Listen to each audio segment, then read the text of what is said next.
Welcome to the first Speak Sunderland Reaction podcast. Throughout the season, we will be joined by a number of fans to discuss and dissect each game as they arrive. It is the day after Sunderland have just drawn 1-1 at home to Bristol Rovers. I am joined by Paul, Michael and John. How are you doing, fellas? You all well? I'm good. Yeah, good. Good. Yeah, excellent. Would have been better if we'd had 3 points, but yeah, I'm doing okay. Without a doubt. We'll get straight into it because there is quite a lot to talk about. So we'll dive into the team that started the game first because there is talking points there. So obviously Lee Burge started in goal. There was a back 5 or back 3, depending how you look on it, of Luke O'Nien, Jordan Willis, Bailey White, Tom Flanagan and Denver Hume. George Dobson and Max Power were in the middle. Chris Maguire started behind Will Grigg and Aidan O'Brien. So with the starting 11, I know what I would have changed.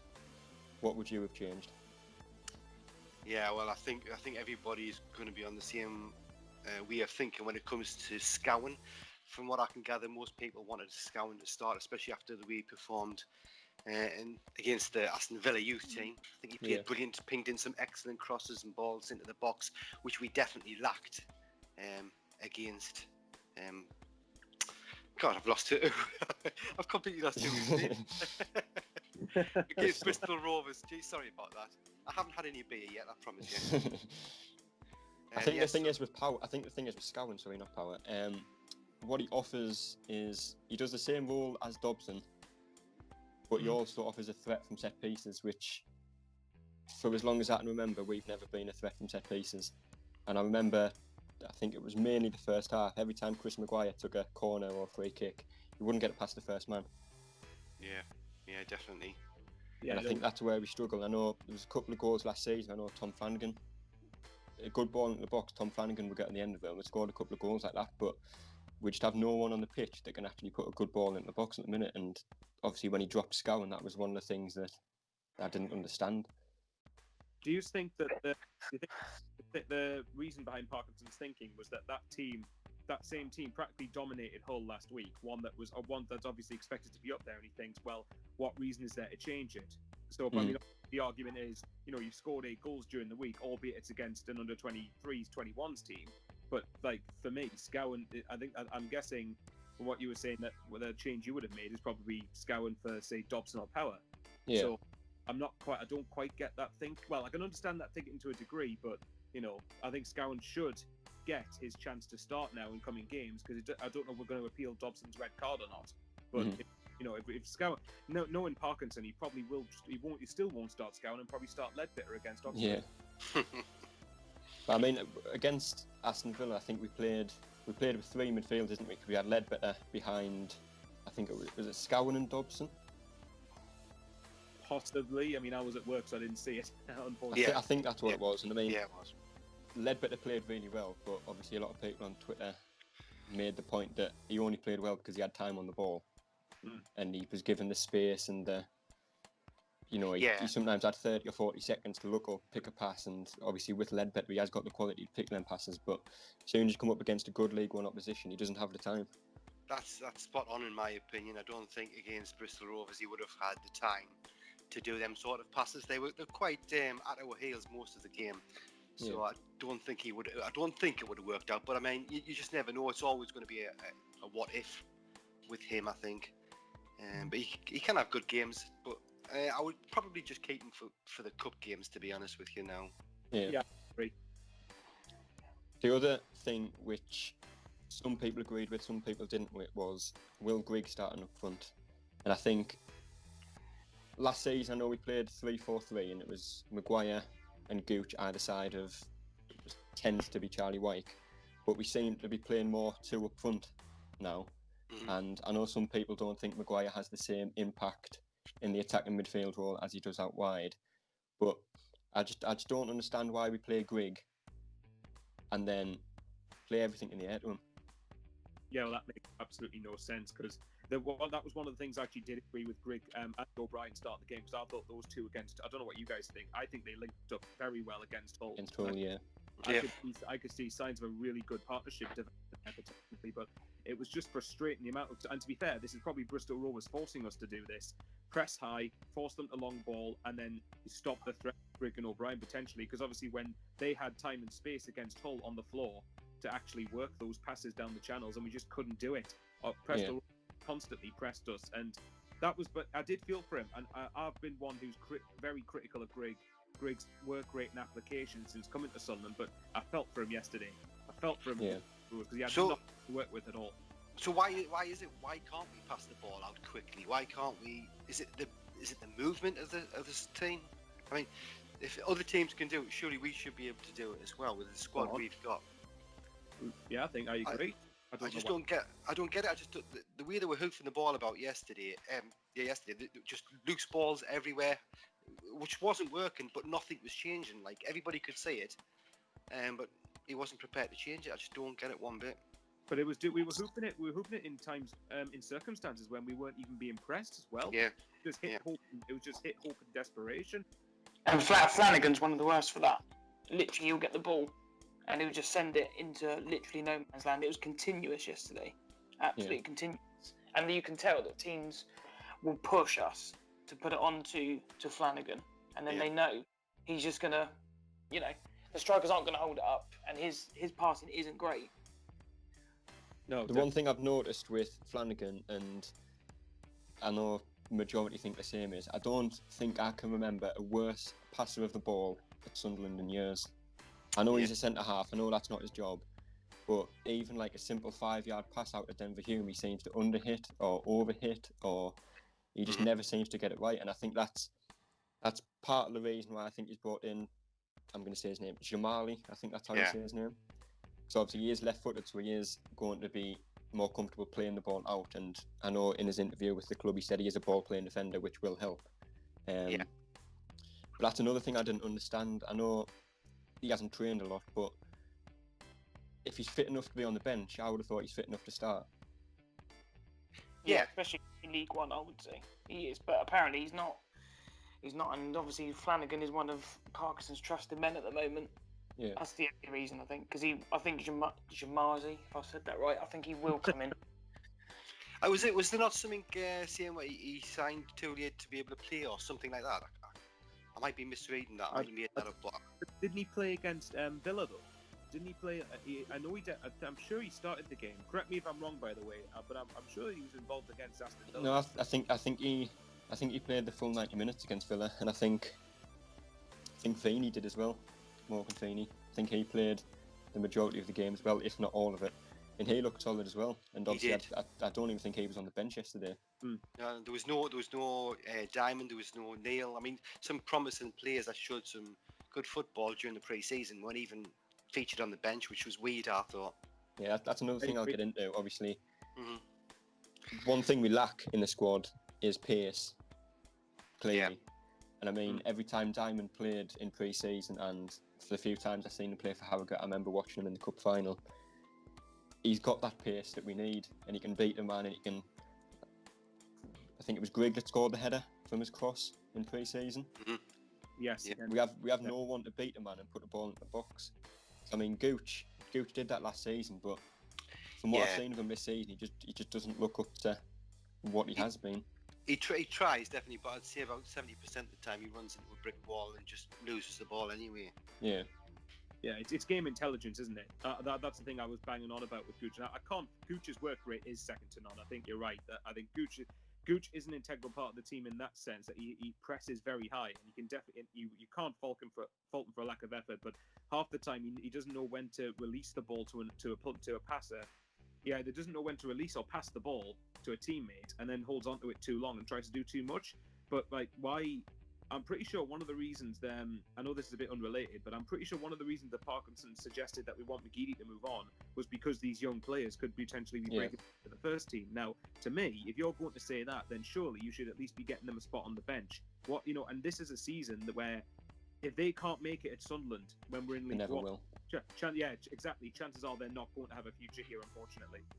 I think the thing that made it even worse that they weren't involved is, obviously you've got Ledbetter and Scowen on the bench, who both play a very similar role, and then you've also got Wyke and Graham on the bench, who again, I'd say are two very similar strikers. I mean, the game yesterday was crying out for someone like Diamond to come on or Neil to come on. I mean, every time Griggs played for Sunderland since he signed, we just haven't had the service to him. And the first game that I've seen Dan Neil play for us, he looked like he would be the player that would unlock Greg. And like I say, I just don't know where he is. I don't know why he's not involved. Why is he not starting him? There must be a reason. Like either he's trying to keep everybody happy on the first team. Like he signed Graham, so he's probably told him you're going to get starts. You're going to be coming on off the bench. He just hasn't got enough spaces on the bench. I just don't understand his thinking at all on that one. I think since Parkinson took over, some of the substitutions he's made and obviously the players that he's included in the squad as well, all seem to be very similar. Mm-hmm. I'm saying yesterday we have 2 midfielders who do the exact same role on the bench. We have 2 strikers doing the exact same role on the bench. And I think it was our first substitution, I think, was 20 minutes to go yesterday.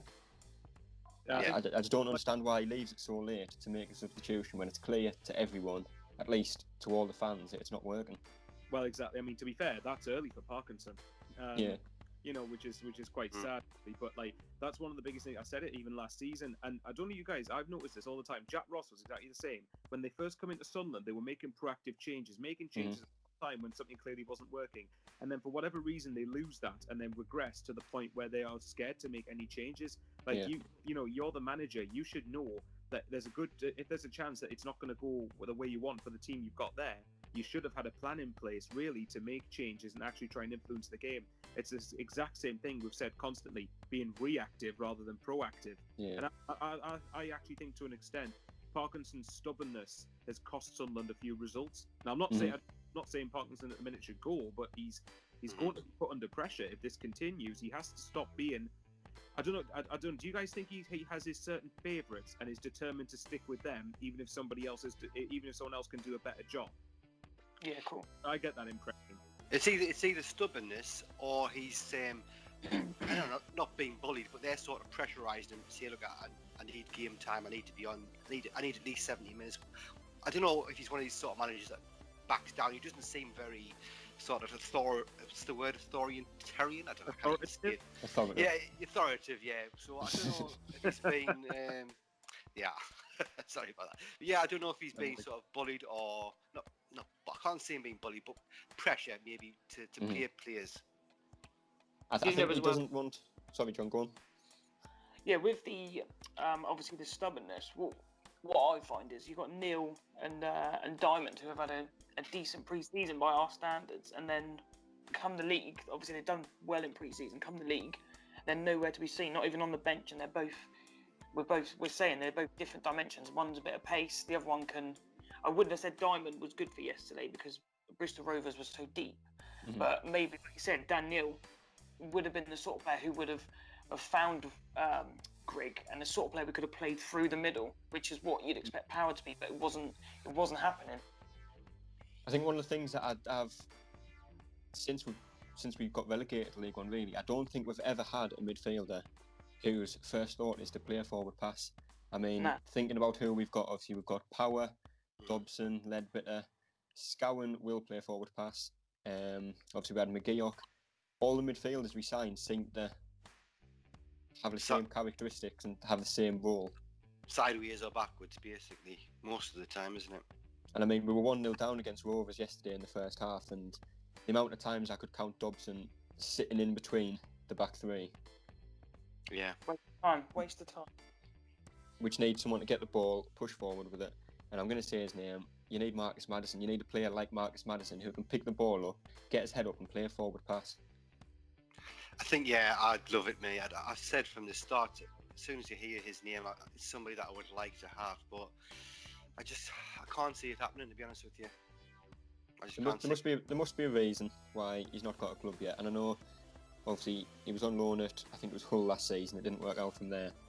There's got to be something about his attitude which, as fans, we aren't aware about. Whether that's on the training ground or off it or whatever it is. Because the ability that he has, you can't doubt it. And I mean, I remember when we played Peterborough away last season, I think it was a free kick he scored against us. Like, the quality's there. It's clear to see. Well, what I don't get... See, I know a lot of people go on about... Maybe I'm in a minority here. I know a lot of people go on about the attitude that he possibly has, but... Now, I might be wrong here, I might be talking total garbage, but I'm pretty sure that Maguire has had a tendency to be a bit of a hothead occasionally. Now, I know it's not the same thing as potential. I don't know what it's been like at Hull. I don't know what it was like at Peterborough, so I can't comment. But I just think for me, when you've got, and by the way, I don't think this will happen because of the salary cap. There's absolutely, even if we were interested, there's probably no way we could get him because of the cap. But I just think with Maddison, there's a reason. I know people might be sick of it, but there's a reason fans mention his name. There's a reason that people want him at the club because he's exactly the type of player that we could have been doing. Even Scott Fraser is someone. Exactly. Yeah. And you tell me we can't compete with MK Dons. That was a transfer that I didn't understand when it happened because I know a few people were claiming that he's went there for money, but there's not a chance that Championship clubs, because I think there was Rotherham interested, Wycombe were interested, and then obviously there was a lot of top League One teams interested in him. There's not a chance that the clubs mentioned couldn't offer him the same wage as MK Dons. The only thing I can think of maybe is that I don't know how many signings MK Dons have made since the cap came into effect, but I don't know how close we were to potentially going over the limit, and maybe that's why I've gone for him. But I said even like him, and even another one we probably won't get, Luke Garbett. I actually think that if you'd got those type of players, I think a lot of fans not only would be satisfied, but I would like to think there would be players that would go straight into the first team and would fix, not solve everything, but fix a lot of the problems that we have at the moment. Yeah. I think the thing is with Maddison as well, obviously, depending how long he is without the club, I'd expect to see a lot about him on Twitter and social media in general, being linked with Sunderland again towards the end of the window, because obviously as a footballer, you still have bills to pay, and if you don't have a club, you're not going to get the money in. Exactly. So, if you're without a club with the last few days of the window, and Sunderland come in with, might not be a particularly high offer, not that offer you're looking for, but if that's the only offer you've got on the table, I would have thought you would have took it. Yeah, and as well, to be honest, I think, I know we shouldn't really have used this as an excuse yesterday, but I think there's a lot of some players that we've had since we've dropped into League One can't handle the expectation of playing for Sunderland, and can't handle, and even when the crowd has been there, obviously the crowd can sometimes be quite demanding and overpowering, and for good reason. We rightly expect to go up, but like I think Maddison, I don't know the guy personally, so I'm just going off an assumption. Yeah, I think Maddison would relish it. I think he would love playing for Sunderland, but that's just me though. I don't know what substance there would be to that. Yeah. Well, like I said right before we made this podcast, we will end up going on a tantrum. We've now been recording for 20 minutes and we haven't actually talked about the game at all, so we will get into that. Obviously, up until the penalty, what did you make of Sunderland starting the game? Well, it was only literally a couple of minutes before the penalty, I think 2 or 3 minutes. They did look okay, but there wasn't enough time to see them settle or anything, so I don't know, it's hard to say for definite if the penalty, how much the penalty affected them really. Yeah. But, I don't know. I'd like to say we would have played better, but it's just you'd need a crystal ball to see it for sure. Because I know Power came out in the interview after the game and he says it knocked them. Yeah. But for professional football, it's giving away a penalty. It shouldn't knock you after 3 minutes. No. Yeah, it wasn't even the players. It was the keeper's fault. Yeah. So I suppose you do get a bit nervous if your keeper's having an off day. You will be a bit more nervous about letting the ball pass you. You might make the odd mistake that you wouldn't normally make, but not for the length of time that they did that for. Mm-hmm. Obviously, the penalty came from 3 mistakes from Burge. Obviously, the cross went in first, which he came for. He never got. The ball rebounded out to, I can't remember who it was, but a shot came into him. He dropped the ball again, and then I don't know what he was thinking, but he just jumped on the back of the attacker and obviously gave away the penalty. We've had John McLaughlin in the team for the last season. Do you think Lee Burge is good enough to be number 1 this season? If you'd asked me that question before the start of the season, I would have said yes. Yeah. I think when Lee Burge played last season, I don't think he put a foot wrong. No. That's personally. I don't think he's as good as John McLaughlin, which is another thing that really annoyed me about the club. The way his contract situation was handled. But anyway, Burge, like for me, I'm kind of hoping it is just one poor display. But like at the same time, I can't. I'm like you. I can't understand what his thought process was for the penalty. Considering the ball of whoever it was attacking for Rovers, the ball was bouncing away from him. It was bouncing away from him. There was no danger whatsoever. And he just tries to hack him and take his legs out, and that there was no way that wasn't a pen anyway. So I don't know. I don't know what you guys think. I think yes, but I don't know if he keeps up displays like yesterday. Then that's in question. Yeah. Did you see you didn't think it was a penalty, Michael? No, sorry. I said I did. I said there was no. It wouldn't have been a penalty. Yeah. You know. No, go on. I'll just see if that's on there. No, but yeah, I don't know. So yeah, I think Burge should be good enough for me. But at the same time, but again, if he performs, if that's a sign of what he's going to be like this season, then obviously, hopefully, it happens before the end of the window, so we can rectify that and get a keeper. But obviously, we bought in Remy Matthews from, I think it was a free transfer from when he got released from Bolton, and that obviously I don't know what wages he's on. He might not be on much, but I just don't see why you would bring in a second senior goalkeeper with the salary cap, knowing that you're going to be restricted, when you've got a young keeper like Patterson in the reserves. I think when I've seen Patterson play for under 23s, he's looked more than capable. And to be fair, I think he could have done a job in League One. Yeah, totally agree. It seems like a bit of a waste of money, to be honest, doesn't it? I don't know. The problem with the salary cap is we just don't know. We can't gauge how much we've got left to play with. As fans, we don't know, do we? We just have to assume that we have enough money or we don't, which is really annoying because you don't know whether you should be going for players or not. The next thing that happened in the game, obviously, I think it was the last 2 minutes of the game, George Dobson got sent off for what was deemed to be a double-footed tackle. I think it was around 10 minutes in, there was a very similar tackle on Denver Hume. That, if I remember rightly, it didn't actually get. I think we got a free kick for it, but I don't think the Rovers man got punished for it in terms of a yellow or red card.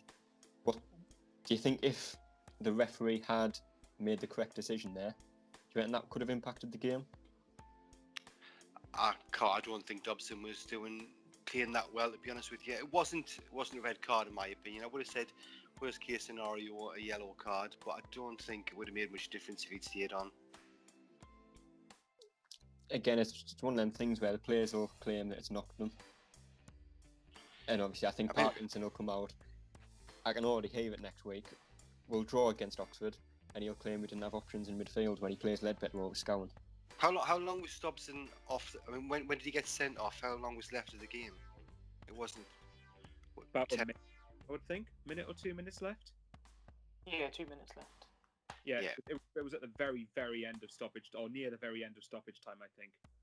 Yeah. So it wouldn't have affected that game. I mean, this game, I think we've got back up now with Scowen and other players that can come in instead of Dobson. So I just wasn't impressed with him at all. Even pre-season, some people were saying he was having a good game here. I just didn't see it personally. I just think with Dobson, and I think I said the same about McGeoch when he played for us as well. I think they are good players in certain situations. I think Dobson, if you're winning a game 1-0 or 2-0, I think Dobson would be fantastic in midfield because he can dictate the play. He'll play passes out wide, he'll play passes backwards, and he will keep the ball. But in a game that you're chasing or a game that you're drawing, having two players in midfield that very rarely look flat forward pass, I just don't think is the answer. Yeah, totally agree with that. Obviously, like I said, sorry, go on, Michael. No, sorry. I was going to say, well, which then means that Parkinson has to answer for those questions. And if the expectation is automatic promotion, forget the playoffs for me. There's no way that the only successful outcome for Sunderland, whether people think the squad's capable or not, is top two. So why are you not playing the likes of Scowen, who can pick a forward pass, who can go forward, who can put in decent set pieces? Mm-hmm. I think I remember seeing him a couple of times in pre-season as well. He's not scared to shoot, and that's something that often I remember last season, obviously, when the fans were there, you'd have Dobson or you'd have Power, and they'd be in a good position 20 or 30 yards out to have a shot on goal. Yeah. And they'd do the normal, they'd pass it backwards or they'd pass it sideways, and then the ball would end up back at the keeper. Yeah, there was even a moment where Hume did that, I think, during the game. He should have had a shot and he tried to cross it over, and he just went to nowhere again. There should be having. I think Power's the only one sometimes. If he gets in a decent position, he will have a crack, but there's not enough for them to do it. Because sometimes he did in the second half. I remember the Jacola, I think it is, the Rovers keeper. He made a couple of good saves, to be fair, especially in the second half. And obviously one of them was from, I think it must have been 25 yards out. Power's effort hit the bar. Yeah. And it was another one of them days where, I know it's cliche, but another day we would have won that game if luck went our way. Yeah, definitely. And Power is good for that. I mean, he's not scared to have a go, and I think he's playing a bit more attacking now than he was last season, which is helping his game. I don't know whether the captaincy helps him or hinders him. I have no idea, but I think we need to watch him a bit more before sort of judge him too much. But I'm already judging Dobson. To be honest with you, I'm not happy with him one bit. No, I don't. Like I said, I don't think many are, and I don't think it's so much that people aren't happy with Dobson. I think it's the fact that people aren't happy that Scowen's not playing. Yeah, possibly. Yeah. I think people think Scowen deserves a chance. Sorry, go on, John. Yeah, especially after a cracking week he's had. You know what I mean? Was it 3 assists and a goal? Yeah, goal, 2 from corners. Exactly, and we had on Saturday we had 11 corners. You're telling me he wouldn't have a decent ball in to one of the big men? Exactly that. I mean, he must be sitting on the bench thinking, "What the hell have I got to do?" Yeah, definitely.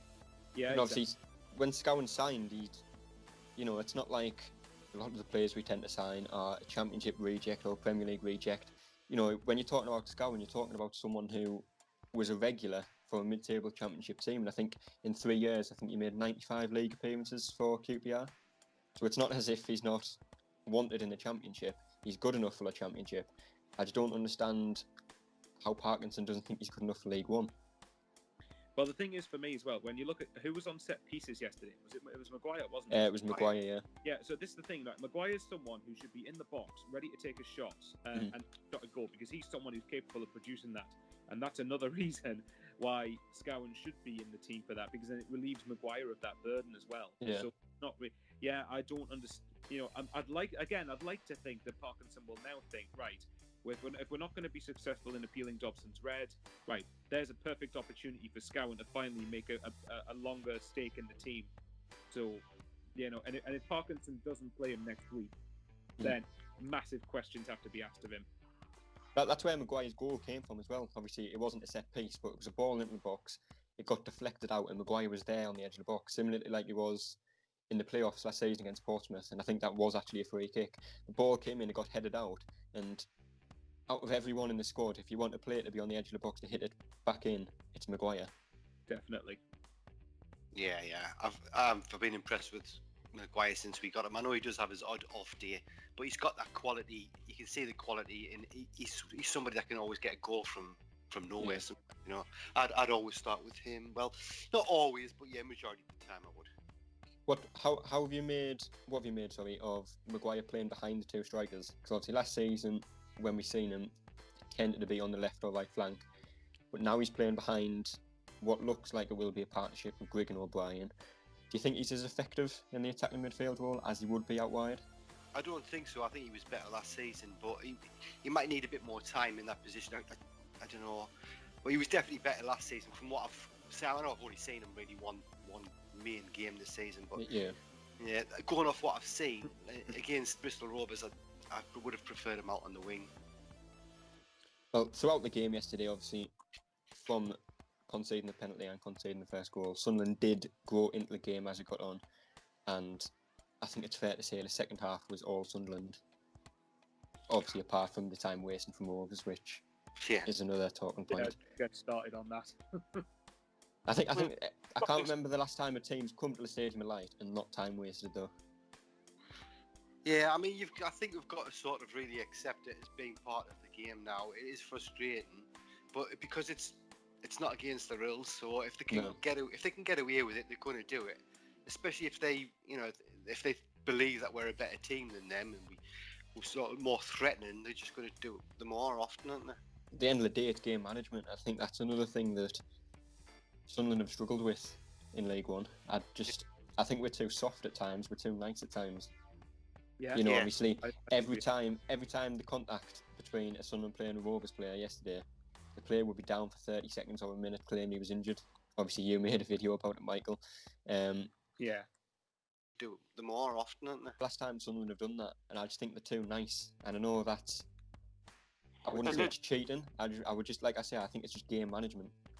Well, the thing is, what we're doing is. Go on, Karen. Oh, go on, John. You finish. What the trouble is we're giving teams opportunities to time waste. So we're giving away stupid goals, and teams can time waste, and that's what's getting us frustrated. We need to be the team that gets. If we get in front, it's the early goal. There's no reason. But with teams do come, they think if they can nick an early goal, then they time waste. Then that is the thing that does get us, and we do rattle to it. Yeah. The thing for me is, and I completely get what Paul said in particular. If you're going to get away with it, and it's the best way to get a result, why should you stop using it? I understand that, but I wish the referees would actually just stamp on that a little bit more. So if say, like, how many times did the goalkeeper, is it Jacola, Bristol Rovers keeper? Yeah, Finnish keeper, yeah. How many times did he take 10 seconds, 15 seconds, 20 seconds to pick the ball up when something that should only take you 5 seconds at most to do, really, depending on where you're getting the ball from? And the referee was doing absolutely nothing about it. Now, I'm not for 1 second blaming the referee for Sunderland's performance, because that was our... No. But it doesn't mean that we can't criticise how rubbish the referees are in this league. Yeah, I mean, I totally agree with that. With the fact with the keepers taking the time, that should be stamped on. But when a player's down on his knees pretending that he's being shot, well, that's another thing. Yeah, that's another thing that should be dealt with. Sorry, Paul, for interrupting you, but I just meant that, you know, like if a player does it once, if a player does it once, I said in my video, if a player does it once, give him a verbal warning, and the next time, if you piss take and take, sorry for swearing, by the way, if you piss take and take longer than what you should be doing, then you get a yellow card. And the more times you do that, the less people are going to do it. The referees need to have a really big backbone to that, and it really, really grinds my gears when I see it. I think the thing that got me the most, I think it was Mitchell Lawson. Yeah. Obviously, I didn't actually see what happened. It looked to be a little bit off the ball, but he went down injured, and he rolled off the pitch. Yeah. And then 30 seconds later, he rolled back onto the pitch. Sunderland rightfully didn't put the ball out of play. The play went on. He stood up. He ran over to the other side of the half, and then just dropped down again. Like, surely as a referee looking at that, you can't ignore that, or you shouldn't ignore that. Yeah, that was around the same time one of the coaching staff got a yellow card as well, wasn't it? I don't know what was going on then. I don't know. I'm not sure what happened. No. Yeah, it was a bit strange that I don't know if it was something to do with that incident you're talking about or not. But certain things like that can be sort of referees can do things about it. Definitely. Same with the keepers taking the time. But like I was going to say before, if a player's pretending he's injured, the referee can't say that he's not and tell him to get up. He's just got to believe that he's injured. So. That's what's happened a lot of the time. They're just rolling around. Like I think one of them was rolling around all over the place, and then he just jumped up straight away and started running up. It's nothing much you can do about it, really. No, and I know it's the same for every team, but I think times like that is when, especially at the stadium like where there's 30,000 fans, I think that's the time where the fans come into play a lot. You know, where I remember last season, I think it might have been Gillingham, I can't remember, but there were time wasting throughout the whole game. And obviously, as fans watching it, you do get frustrated, and that's when the noise starts to ramp up a bit, and that's when the players react to it. Yeah, I think that ref's buckling under pressure there as well. That's where he's like, right, oh crap, there's like 30,000 fans baying for blood here. I've got to do something about it. Get into a subconscious level. It's like a neutral venue with no fans. Obviously, Sunderland were at home yesterday, but there was no home advantage whatsoever. Yeah, exactly. There was no fans to make an intimidating atmosphere. The referee was under no pressure whatsoever. And obviously, I feel like if the fans were there yesterday, Bristol wouldn't have time wasted as much because they wouldn't have had the opportunity to. You know, like I say, they started from the 5th minute or so of time wasting. The fans would have been on the backs. The referee, I think it would have taken 20 or 30 minutes to book the Rovers keeper if the fans were there. Yeah. But when he has no pressure on him, he doesn't have a decision to make. Yeah, it's totally as John said. If we didn't let them score early on, then they wouldn't be able to do it. So that's what we've got to try and stop from happening. It would just stamp it out completely. You don't let them get an early goal, and then they can't do it. Well, press them early doors. Just press them. Like Bristol Rovers were pressing us constantly earlier on in the game. It's like, well, no, Sunderland, you should be the ones doing this. You're the one who's supposed to. You're the one who's supposed to be going for promotion here. And that was one of the things. That was one of the big reasons when we had that really good run in January or February of this year, when we were pressing teams early doors. The second goal against Lincoln at home last year was a perfect example. Yeah, of that. I remember that. Yeah. I think it was the second one, but it was one of the goals where we pressed non-stop from the flanks, and it forced their keeper into a mistake. Yeah, came off Maguire and Gooch headed it in back post. Yeah. Exactly. Even the penalty against Wickham when we beat them 4-0, that came from pressing. Now I understand. Look, sometimes I think yesterday Sunderland just looked overwhelmed and didn't expect Bristol Rovers. Like, oh no, they're actually giving us more of a go here. And that's what we should be doing. Yeah, and sometimes pressing early doors can set the tempo for a game. It can actually say, right, no, come on, you're not getting a sniff here, you're not getting a moment's rest, and you're going to play the game at our pace. That's exactly what we did against Hull, which is why yesterday is such I'd say a shock. It's not a shock, but from the first minute against Hull, I think it was 30 seconds in, I think it was Max Power had an effort cleared off the line. From the first minute, the 90th minute, we were pressing every ball, we were making forward passes, and we looked a threat going forward. And I think Hull will be up there towards the end of the season. I know they weren't great against us, but I think they will be up there towards the end of the season. Yeah, so do I. They'll certainly finish above Bristol Rovers. But I just don't see why we can perform so well against Hull, albeit we didn't score. Officially, anyway. Do you think the players maybe a little bit like the fans are? Like our expectations, I know people were saying we were going to stuff them 4-5-0, things like that. Do you think the players in their heads might be sort of thinking the same and then they've become too complacent? I think some of them do, yeah, definitely. Yeah. Yeah, there's a possibility of that, but they shouldn't.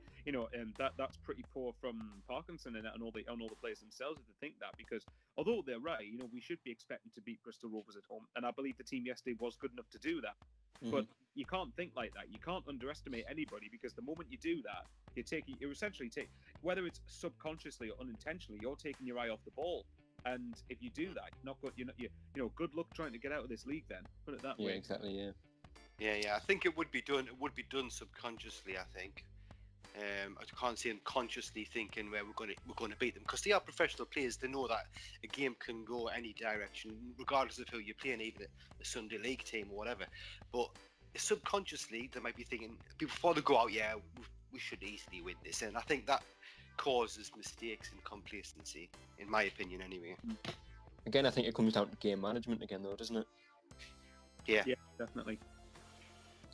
But it was around the 65th minute, 70th minute. Grigg was replaced by Graham. First of all, what did you make of that signing? Obviously, I think he scored once in 3 years in his first spell, albeit in the Premier League. A lot's changed since then. We've dropped down 2 divisions. What did you make of Graham's signing? Well, at first I didn't like it, to be honest with you. I thought he wasn't good the first time. He's slow. What we're missing, everybody keeps saying we're missing pace, so I can't see the point in bringing Danny Graham in if we're missing pace. Mm-hmm. I wasn't impressed at all, but some of the Blackburn supporters on Twitter were saying you've got to give him a chance. He'll do really well for you. Yeah. I was still dubious, but I think from the little bits I've seen of him, I'm sort of swaying around to give him more of a shot. I think he's definitely got to be better than Wyke for a start. So yeah, I'm quite happy at the moment to see how it plays out. I think him getting the goal against, obviously, again, it was a bunch of 16 and 17-year-olds. Yeah. But I think him getting a goal in his debut will help him a lot as well this season. And obviously, without the added pressure of playing without fans, I think he will start to score a few more goals, hopefully starting next week. And I think he is capable of scoring 10, 15 goals this season. And a couple of weeks ago I said the same about Grigg, and I still think Grigg will score goals this season. But again, it's just finding the right players to play around him to unlock that. And if we continue to ignore the likes of Jack Diamond, Dan Neil, etc., I just can't see Grigg doing anything this season. For me, obviously, I do get the reservations about Graham. Obviously, I think obviously, if it's for a lack of pace or his age, I can understand that. I think, and this isn't meant to be me having a go at anyone. I think it's very naive for people to have not been on board with Graham just because of how poorly he did the first time when the circumstances were completely different. Now, albeit he is older, I can't ignore that he is older, but at the same time, and I'm not saying Graham is anywhere like this player, but Akinfenwa is 37, 38, 39 years old, and he was still. And I know they're two completely different players physically. They're two completely different types of players. Akinfenwa is someone who could bully opposition defenders. Now, Graham may be able to do that, but he won't be able to do it to the level he does, because I've never seen so much muscle on one person in my life. No. But I think Graham for League One, I wouldn't start him, but I definitely think I think he's instantly an upgrade on Wyke, which I know isn't saying very much. But I think he's got something about him that you could probably use him in later on in games. And I'm like you, Josh. I think scoring on his second debut, I think would actually psychologically help him quite a bit. So I'm hoping that we get, and I actually thought Graham looked fairly lively when he came on yesterday. He was getting himself. Yeah, he did. Yeah. And he was pressing Bristol Rovers quite a bit, and it actually led to a decent half. Well, I say half chance. It was a fairly decent. It was a scramble in the box that if we just got that toe poke a little earlier, we could have probably got the winner. So I couldn't see Wyke doing that. No, I think I'd personally like to see Graham start. I think at the expense of who, I'm not sure. Again, I don't know whether I'd stay with the same formation. But I think if you start with Graham, it gives you that vocal point, and he is someone that will work hard. Albeit he's not the fastest, he's not the quickest, he's not the most agile, but he will work hard. And as you can tell from when he was at Blackburn, he will score goals as well. Yeah, he definitely did. I've noticed when I'm watching him, he does seem to have a bit more of a presence about him now on the pitch. I don't know if it's just his more experience that he's got or what have you. I think it's his hair as well. Yeah, possibly. But yeah, I think you're right there. It could be right. I am looking forward to seeing what he can do. And I don't know about if you start him, then obviously he's not going to finish the game. I can't see him do a full 90 minutes. No. So it's whether it's better to have him at the beginning or at the end. And I guess that depends on the kind of team you're playing. But obviously the game finished 1-1. Next game is against Oxford. We would have been playing, I think it's Leeds in the Carabao Cup this week if we'd beaten Hull. Which I don't think that would have went too well. So I'm kind of glad we've avoided that one. Yeah. But obviously looking ahead to Oxford, Scowen I would change. Is there any other changes you'd make to starting 11? I would try and get Dan Neil on, I think, but I don't know how he's going to fit into it, to be honest with you. It depends on the formation as well. But it's hard. It's very hard because it's like I want to have 12 or 13 players, which you can't obviously have because there's a lot of options now, which is something nice to have, but it's also difficult when you're talking about who you want to play because, like I say, you've got Grigg up front, you've got Graham up front, you've got O'Brien, you've got Wyke, albeit I wouldn't choose him. And even if you wanted you've got so many options. Even if you wanted to sort of bring Neil on and get rid of, I don't know, see a Power, he's not gonna come up because he's the captain, so he's going to start every game from now on. It's difficult. It's very difficult to pick now. I was saying earlier on one of my videos that trying to pick the starting 11 isn't as easy as it's been in the past for me. No. So yeah, I don't know. I do think we have a stronger squad in general this season than we have over the past few seasons in League One. Like I say, we've got 4 strikers who should be capable of scoring 10 goals in this league. You've got players like Lyndon Gooch on the bench who can come on and make an impact. You've got players like Jack Diamond who can come on and make an impact. And obviously with Dan Neil, I think he played 3 times in pre-season and he played in 3 different positions. I think he replaced Hume at left wing back once. He played behind Grigg against Hull. No, not Hull. Harrogate. And there was one game where he played up front as well. So it's also, you've got the options, but you've also got players who are very versatile and you can play in different positions. Well, that definitely helps things. I think one of the things I don't know if it was John who might have said this, but I would take out Flanagan and put I'll just call him RB. I'll put RB in. Yeah, we do need a nickname for him. Yeah, I know. I think we'll just probably settle on that. It's probably easier to pronounce. Yeah. I think I would put him in the back 3 with Wright and Willis because I think Oxford are the type of team that can actually that like to dictate things and like to dictate possession in particular. So having ball players could actually really help and try and counteract that. Be like, right, well, no, then we can keep the ball ourselves. Whereas I think Flanagan is someone who, for his versatility, he was probably worth re-signing him. But there's games where he's really good, and then there's games where I don't know. I'm very on edge watching him. I think there's definitely games where he's not comfortable as much on the ball, and the role of a back 3 where one of your centre backs at least very reliant on someone playing the ball. Well, exactly. Yeah, you have to try and play the ball and bring it out of defence. So for me, that would be a change I would probably personally make, but I doubt Parkinson will do it. I think you're probably the back 3 as it is. Yeah, I think I've seen him. Sorry, go on. I'll definitely make that change. I think a lot of our outballs yesterday were through Denver Hume, who played really well. It's a strong point. I think we need, if we had someone behind him who can distribute the ball a little bit better, I think we'd have seen a lot more from Hume. I know about, I'll say Arby. He played against Gateshead and he did look comfortable on the ball and he'd beat a man and he'd play that ball out wide. And I think the more we introduce Hume into our play, the more balls you get into the box, the more chances Graham, White, O'Brien will have to actually score. Yeah, definitely. And I think not only is he good at playing the ball back, but he seems to have a lot more of a physical presence about him than Flanagan does as well. Because I mean, whenever I've seen Flanagan play, he'll win the balls in the air, but I just can't see him pushing anyone off the ball. He's not. Yeah, he seems to He's not struggle, your standard centre half. He struggles when we're being pressed. I think if he's got a bit more time on the ball, he's a bit better.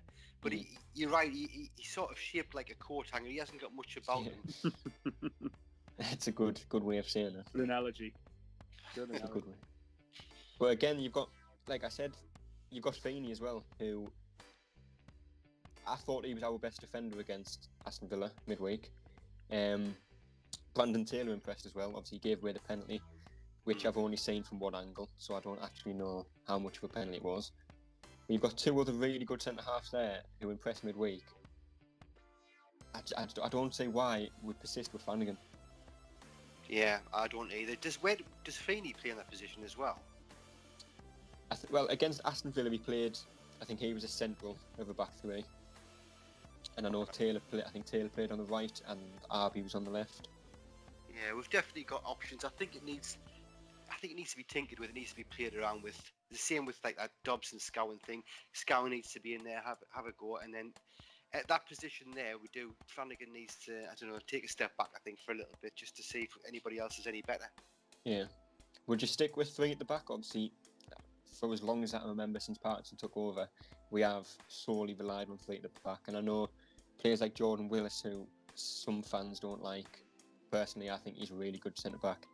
Mm-hmm. I think they really suit playing three at the back. I know there was a few times against Bristol Rovers. There was a few times last season. Can't remember who it was against for the life of me, but there was a couple of 1-2 passes. Charlie White with a nice flick. Willis put a ball in, and Denver Hume scored. I think it was. I think it's nice having the option to have a centre half that's actually willing to drive forward with the ball as well, as opposed to just hoof at 30 yards and we lose the ball and they come back at us. Well, exactly. It helps when you've got a defender who's got pace, doesn't it? Willis is very, very quick, and at least Willis obviously is probably the thought in mind is that Willis will be the centre half that is one that's able to try and drive forward more, whereas Bailey Wright will stay back and organise. So I think in some respects, if we were going to tinker with formations, this should have been done in pre-season. This should have been. That's when you have a chance to, or even I would go as far to say against Hull and Villa, very worst case scenario, do it in those two games, because let's be honest, we weren't going to win the League Cup anyway, and the tin pot trophy, as I like to call it, we don't really care about that unless we got the final. If we were somehow so many points clear in the league, then fair enough. But I think just a distraction. Yeah, well, exactly. Well, I think you may as well this is just my own experience. I think you should stick the three at the back. I think the tinkering, the system and formation all together, unless you really work at it in training, it's probably going to cause more harm than good, in my opinion. Yeah. So, I mean, it's easy. Maybe I'm wrong.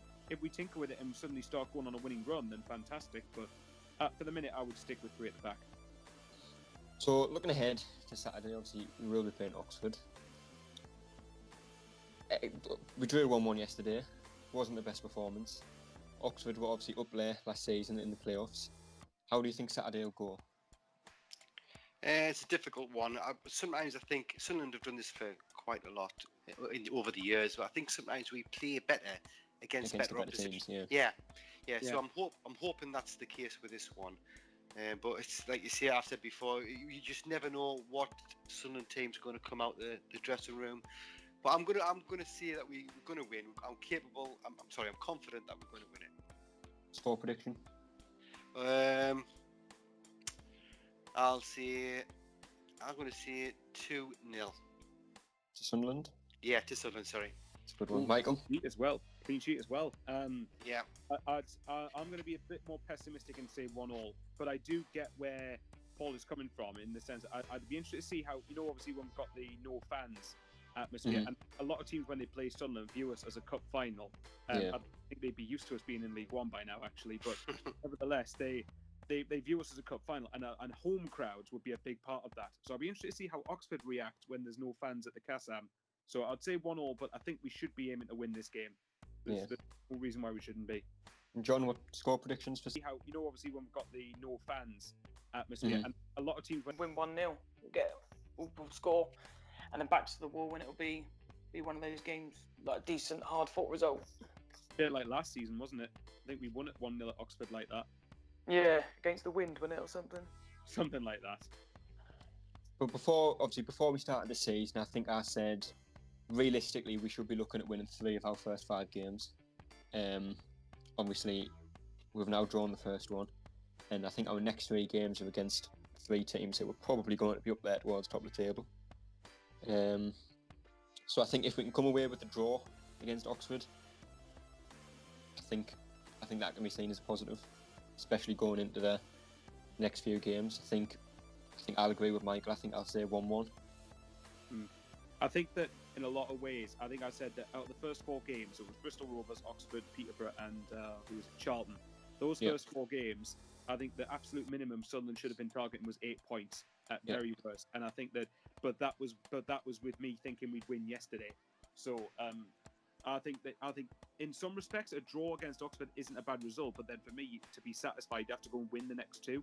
And these next 3 games are pretty tough. They're I mean, every game in this league is going to be tough, but those especially, Oxford aren't a bad side. Peterborough, especially, obviously one of the pre-season favourites to win the league, and Charlton have just come down from the Championship, so it's going to be difficult. But I think if we're at the very worst in the mix for the automatic promotion spots after these next 3 games, then we can start to kick on from there. Because then we've got fixtures after that. I mean, every game should be winnable, but but especially after this, when you've got the likes of Swindon and Crewe and you'd like to think so. Yeah, well, you'd hope so, but it's did Peterborough get beat as well first game? They did, didn't they?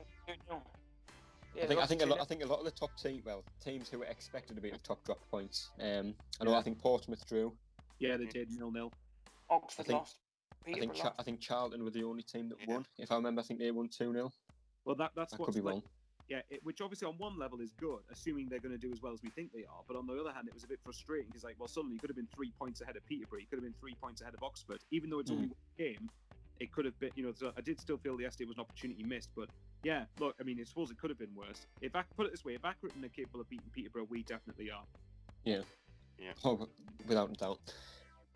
But I think obviously, Paul said it before, we do seem to play better against the better teams. And I think that's more down to the fact that when you play the likes of Oxford in League One anyway, when you play the likes of Oxford, Portsmouth, Peterborough, they will attack you. Whereas, you play Bristol Rovers, you play Accrington, you play Gillingham, they're happy to sit back and accept a point.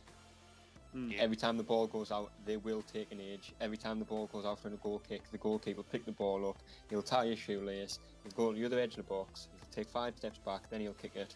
But when you're playing against the big teams, they want to win just as much as us. That's spot on. Yeah, I totally agree with that. That's why it's important not to let them score early on. But yeah, I don't know. I think it's always going to happen against these sort of clubs. If they get a goal, they're just going to do that. But we'll see what happens on Saturday. Obviously, Paul thinks we're going to win. Sorry, go on, Michael. So I'll just say one thing more. Anyone else impressed yesterday with, was it Hanlon up front? Free transfer from just from Gillingham, yeah. I believe so, yeah. Yeah. Absolute pace and power. You're telling me he wouldn't have been perfect for what we need? He would have been, definitely. I can't believe we went all over that. It wouldn't have just a bomb or anything, would it? Well, no, that's the thing, and this is the thing that really, the strikers that I would have wanted before the cap certainly were either Jonathan Clark-Harris from Bristol Rovers, funnily enough, or Tyler Walker, who was on loan at Lincoln last year, who was with Forest, but obviously both of them have moved clubs. But I'm with John, I don't understand, right, obviously for me, the squad's technically good enough to win games anyway, but pace does definitely help, and I can't understand why it's like Sunderland just look at anyone with pace and go, oh, you're a good player who's quick, now I'm not interested, I don't. Why does everyone but us seem to sign pace? I think last season, obviously, there's a lot of good players in League One, but last season the player that caught my eye the most was it last season? It might have been the season before. We've been in this league that long, I can't even remember what season it was. But we lost 5-4 against Coventry, and it was Enikabari, I think his name is. Aino Baka. Yeah, something like that. The winger for Coventry on loan from Wolves. Yeah. Technically, he wasn't the greatest player, but he had pace, he had power, and that was enough to tear us apart that game. I mean, every time he got the ball, our defenders just looked petrified of him. Yeah, exactly. He tore us to shreds that game. I remember it was like the year before last, but I think he's moved to a Turkish team or some team abroad, unfortunately. But he's certainly someone I would have gone for. Yeah, you can't underestimate the importance of having pace in the team. It makes a hell of a difference. So I think it's something we need to try and sort out. We are really seriously lacking. I think that's why a lot of people were disappointed with the Graham signing. But there's nothing we can do about it, really. If we can't attract these sort of players, I mean, who can? Do you know what I mean? Especially in this league. But we've got Graham. You know, we have to sort of play to the players that we've got. So we have to find a way to get the service to them. If it's not crosses into the box, and we need to find another way. Yeah. Now we'll end on this. We'll end on this. I'm on the fence, and I know it's after one game, but obviously I think it was 11 months ago he was appointed. A lot of people are talking about it on Twitter. Are you with Parkinson or not? I'll start if you want. I'm still with them, yeah. I can't say anybody that... I wouldn't want to change it at the minute. We've got his sort of setup, his players in at the moment. So I think he deserves a good at least 10 games before we can really judge him. So I'd stick with him for now. Yeah, Michael? It's funny because a few months ago, like midpoint of last season, I was really anti-Parkinson. I was not a fan of him at all. Yeah. I think that I agree with what Paul said. I think I'd keep him only because Parkinson at least has got promotion out of this league before, and in theory, he should know what's needed to do that. But if we don't get if we don't start to see the resemblance of a team that's going for automatic promotion after about 10 games, then he's rightly going to be under pressure, because this year is one of the biggest seasons in Sunderland's history, in my opinion, and we have to go up. We have to go up. Whatever way you take it, promotion is the only acceptable outcome. Parkinson should be capable of delivering that. So at the minute, I'm more in than out, but I can understand people's reservations of him, certainly. I think with the introduction of the salary cap as well, I think that just doubles the importance of getting promoted this season. Because obviously, I think Luke O'Nien, there's a number of players out of contract at the end of the season. And obviously, if they were to renew next season, if we were still in League One, everyone would contribute to the salary cap. And, you know, I think Max Power, Luke O'Nien, Will Grigg, there's so many players there who I think would be on a wage too high for Sunderland, and I think a lot of them would get a game for the Championship. Yeah, no, definitely spot on.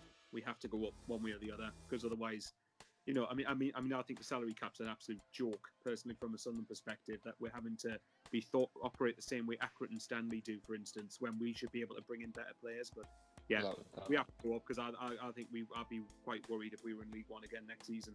Yeah, would it not have been better to sort of introduce a cap in sort of like a percentage of your profit rather than...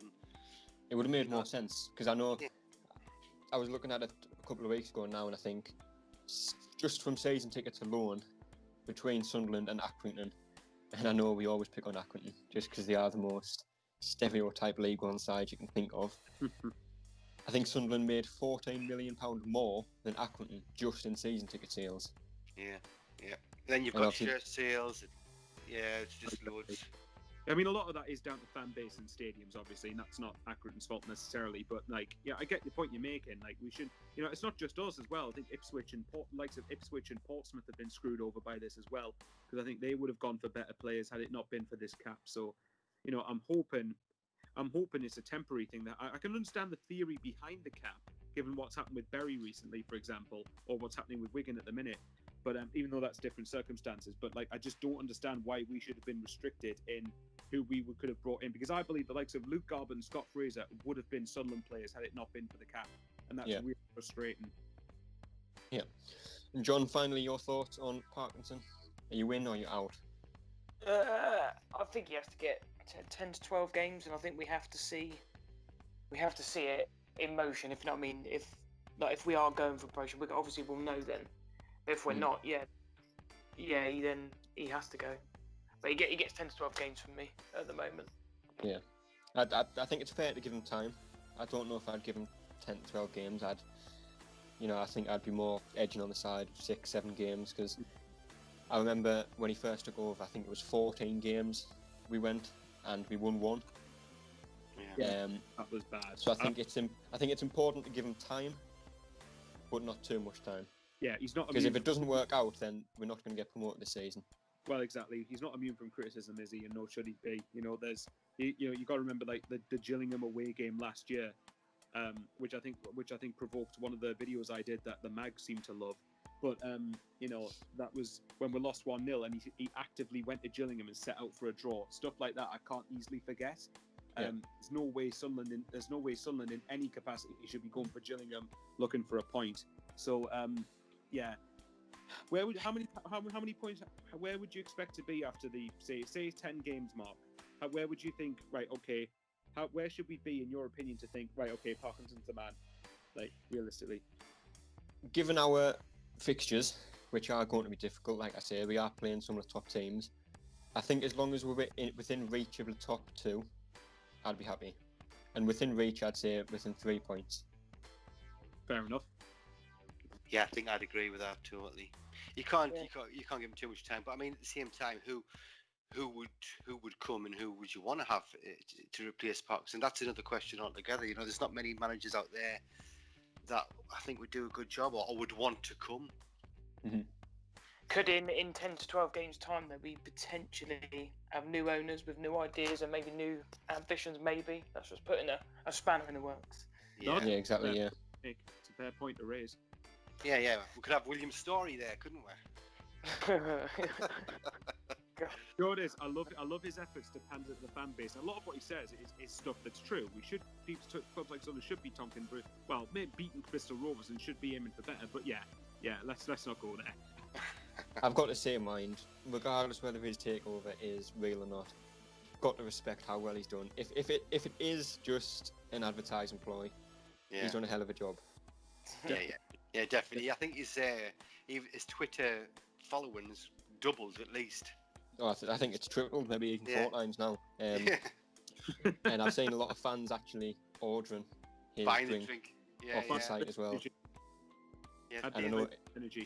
Dean Saft bought some, and he said I'm sure he said it tasted better than Red Bull. So he did promise to send me a crate, and I've still not received it. So yeah, I don't drink energy drinks anyway. So thanks, William, but no thanks. Yeah, I don't drink them either. They send us loopy. I think I get like headaches and all sorts of them. So I don't. Could just be the games. Yeah. But anyway, yes. So next game is Oxford. Sorry, Paul, you went for a win. Mm-hmm. Michael, me and you went for a 1-1 draw. Yep. And John, you went for a win as well, if I remember. Yeah, 1-0. So we'll have to see how that goes. We will be back again next week. Hopefully a lot happier than we were this week.